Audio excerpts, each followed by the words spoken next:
So yan guys, naglabas tayo ng big bike. Hey ma'am, thank you. So yan, naglabas tayo ng Ninja 400. Ito yung first big bike natin guys. Hindi ko na masyado na vlog yung papunta dito eh. Excited eh. Pero ito, iuwi na natin siya. First gagawa natin to ng first impression ride. Although marami naman ng mga nito eh, review na nitong 400. Pero natin.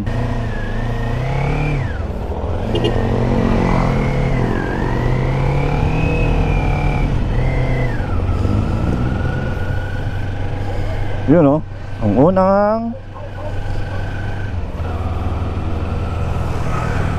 unang piga. Una ka na kuya.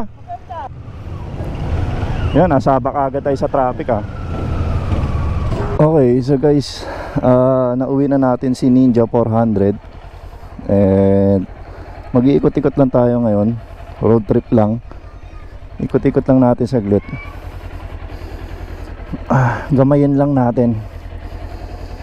Medyo kapaka-pa pa tayo dito sa una nating big bike.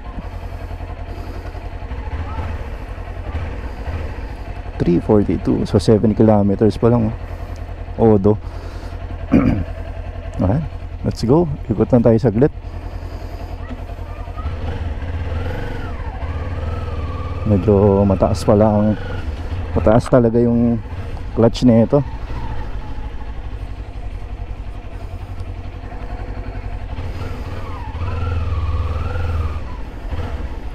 Sa likod sakto lang, sa harap malakas.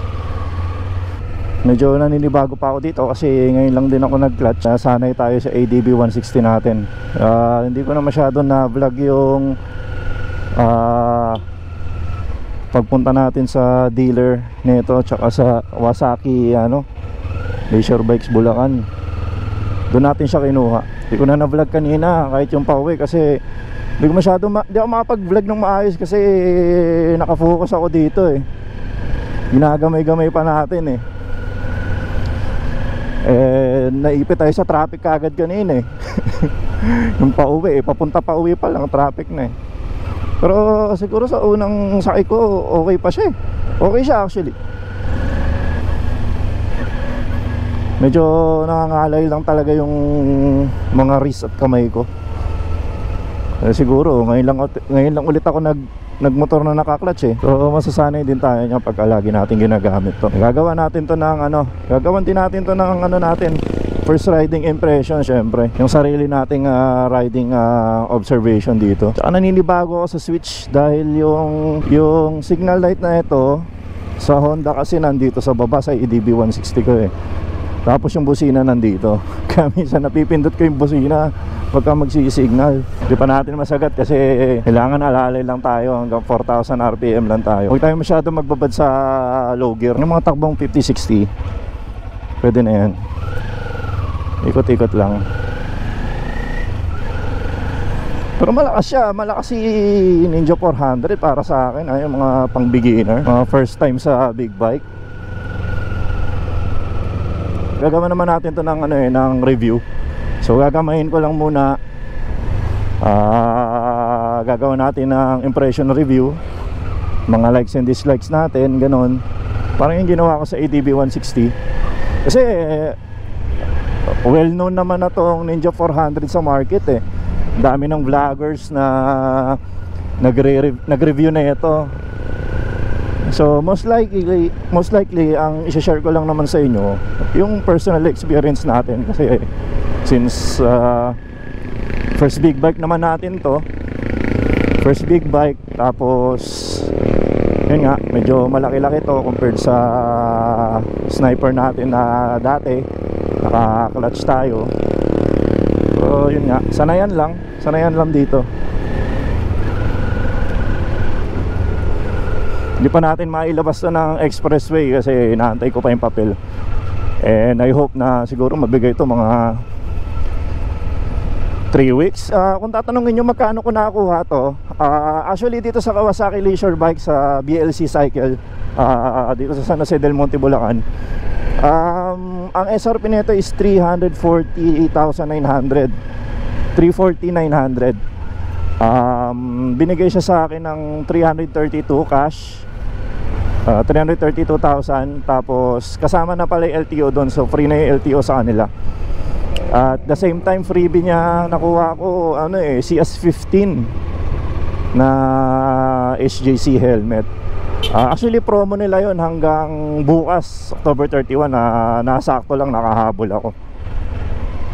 Magkano rin yung CS15? Mga nasa 4 to 5,000 k yata online, or ngayon nasa ibang, basta mga ganun siya, naglalaro siya ng 3 to 5k depende sa seller. So okay din yung freebie nila. Tapos may free na 5 liter gas itong si Ninja natin paglabas kanina. Kaya okay na, kasi magkano rin yung discount ko, halos siguro more or less yung discount plus freebie halos abuti ng 12k I think, mga ganon, more or less 12,000. So laking bagay din nun guys. May mga mabibili na tayo doon, mga basic upgrades dito. Diyan nahihinaan lang ako sa rear niya. Malakas ang preno sa harap, pero ang rear medyo mahina. Kaya alalay lang tayo. Busina ako, napipindot ko talaga yung busina eh. And kung tatanungin nyo ako guys, bakit Ninja 400? Initially kasi ang talagang nagustuhan ko una, CF Moto na yung 450 SR or yung NK 450. So nung naganap ako dito, kahit sa Caloocan, yung sa main CF Moto, wala talaga silang stocks. So within this week daw or next week ang dating, nakita ko na yung 450 SR. Masasabi ko is maganda siya, premium yung yung build niya eh, yung mga switches, yung quality ng switches, yung technology. Meron siyang sports mode, eco mode. Alam ko meron siyang ganun eh, sa pagkakatanda ko. Naka TFT display, full TFT display. Medyo aggressive nga lang siya compared dito, medyo relax ka konti. And sa price point mas mura siya, 299,500 yata, or basta ganun, halos 300k lang. At ano pa ba, yun nga lang, ang downside nun, paano yung support? Ano ba yung support? So ibig ko sabihin, paano pagka during warranty period biglang may nasira sa motor mo, saan mo dadaling kasa? So syempre dun sa main lang, ang pagkakalam ko main lang nila is CF Moto Caloocan. So di ko alam yung ibang dealers, I'm not sure, siguro kung may idea kayo or sa CF Moto, pwede sigurong i-discuss nyo or share nyo saan meron para doon sa mga future buyers.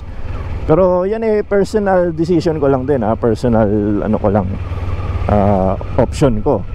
The same time, yung mga parts, in terms of reliability ng parts, yung mga availability. So yun yung mga kinonsider kong factors. So nung nakita ko tong si Ninja 400 kahapon, today kasi is October 30, so kahapon yun, October 29, nag-check ako dito sa Kawasaki. Nakita ko nga to si Ninja 400. Actually last na to eh. May mga ali-alikabok pa nga, hindi na nila masyadong nalinis eh. Kasi binayaran ko na kahapon, tapos this morning kinuha ko. Kasi sayang eh, baka makuha pa ng iba. So yan, nag-design na ako si Ninja 400. And in the first place, dati pa talaga Ninja 400 yung pangarap ng sports bike, no? Kaya sabi ko, hindi pa masyado nagsisink in talaga sa akin ngayon yun, na ito, meron na tayo. Ginagamit ko na. Ito na yung motor na meron tayo, dagdag sa motor natin. And kasama ni ADB 160. So meron na tayong legal expressway bike. So makikita nyo sa mga future vlogs natin, malamang nasa expressway tayo. For now, dito lang muna tayo malapit kasi wala pa yung papel ko. Ang sabi sa akin siguro within 1 month naman makukuha yon. So pinakamabilis na siguro 1 week, 2 weeks. And pagka meron na, tsaka natin dali sa expressway kasi papakabitan pa natin to ng mga RFIDs sa pang SLEX tsaka NLEX. So ayan, good siya actually. Entry level sports bike talaga sa mga beginner na ngayon lang sumampa sa big bike category. Good choice to, under 400cc. And ito lang kasi yung pasok din dun sa budget ko. So kaya ito, ang isa ko pang option sana talaga yung J650. Kaso mas gusto ko kasi yung build nito mas mahaba yung wheelbase niya compare kay J650. Si J650 kasi medyo maiksi ang build ang wheelbase niya, yung overall na haba niya. Parang naliliitan ako. Ganda kasi sana yon, naka dual disc yung front brake. Pero malakas din naman ang preno na ito actually. Kaya goods na goods to. Para sa akin goods na goods to. Kailangan ko lang gamayin talaga tsaka kilalanin kasi nasa getting to know stage pa naman kami ng motor na to. And ayun, masaya ako kasi nakuha ko na yung dream bike natin. Okay guys, so ayan, quick walkthrough lang natin kay Ninja 400. And so makikita nyo, ABS na to, front and rear, naka Nissin calipers. And natuwa ako kasi yung chain nya is RK chain. So magandang brand yan kasi sa Sniper ko dati, yan na talaga yung brand na ginagamit ko sa chain set ko, RK chain set. Tapos I'm not sure dun sa shocks nya kung anong brand yun. Sa first impression natin i-discuss na lang natin yan. Quick walkthrough lang kasi marami naman na nag-discuss na vloggers dyan or nag-share ng reviews and inputs. So di na natin i-deep discuss yung ano natin, mga technical specifications na ito. Pero ang isa ring nagustuhan ko rito yung Ninja emblem niya. Hindi siya sticker guys itong 2023 model. Naka-paint siya dito. Ayan kung makikita nyo, I'm not sure kung nakikita nyo dyan. Naka-paint siya, hindi siya sticker. And ito, parang naka-emboss or naka-angat siya. So hindi rin siya paint. So yan yung konting ikot natin kay Ninja 400. So maganda yung kulay niya ngayon black and yung green, dark green I think. So yan. And I guess guys, end ko lang yung vlog dito. And enjoyin ko lang to si Ninja 400, ang ating first big bike. Tapos sa mga upcoming vlogs natin, share ko sa inyo yung, yun nga, sabi ko kanina, yung mga first impression ko, mga likes and dislikes. So I'll ride it for a couple of weeks muna, maybe at least 1 month. Pagka nasa akin na yung ORCR, pwede na tayong lumayo. That's the time siguro gagawa natin ng vlog talaga. And for now, I think ang last na vlog ko yata, ang last na upload ko is yung nagbiyahe kami ng Monasterio de Tarlac ni Mrs. Medyo busy kasi kaya medyo naglaylo tayo sa page at saka sa YouTube. And again, thank you for subscribing sa aking channel. And sa mga bago pa lang or mag-subscribe, thank you so much. And I hope nag-enjoy ka sa mga vids na ina-upload natin. And kahit paano may nakuha kayong ideas or useful information, lalo na sa mga beginner riders. Okay, so ayan, and ride safe and God bless to all. See you sa next vlog.